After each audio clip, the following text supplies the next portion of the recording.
ওখানে জুনিয়ররা থাকে। ছুটি হবে একটু পর, সবাই ছিল।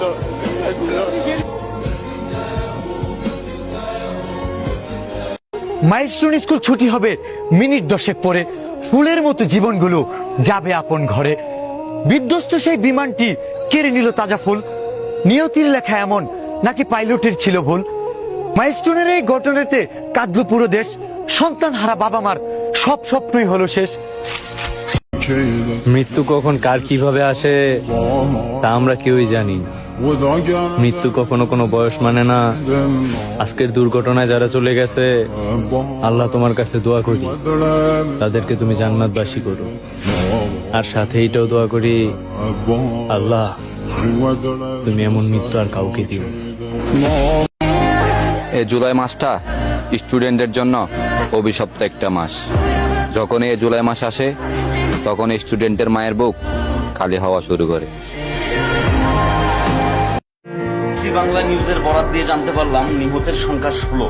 এই সংখ্যাটা আরো বাড়তে পারে এবং সেই সাথে আহতের সংখ্যা কত সেটা এখনো পর্যন্ত জানা যায়নি।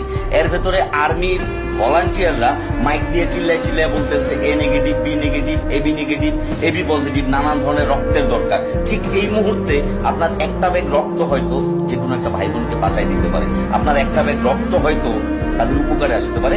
আপনার একটা ব্যাগ রক্ত হয়তো কোনো মা কিংবা কোনো বাবার তার প্রিয় সন্তানকে দুনিয়াতে ফিরিয়ে নিয়ে আসতে পারে।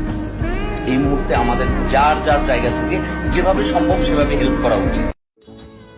আজকে মাইলস্টোনে যে ঘটনা ঘটছে এতে আমরা সবাই শোকাহত, কিন্তু আমি বিশেষভাবে অনুরোধ রাখতেছি বাংলাদেশের হলুদ মিডিয়াগুলোর কাছে, দয়া করে এই সিচুয়েশনে এত ভিড়ের মাঝখানে যাইয়া আহত নিহতদের ফ্যামিলিদের কাছে উল্টা পাল্টা প্রশ্ন কইরা তাদেরকে বিভ্রান্ত করেন না, তাদের মনে আর কষ্ট বাড়ায়েন না।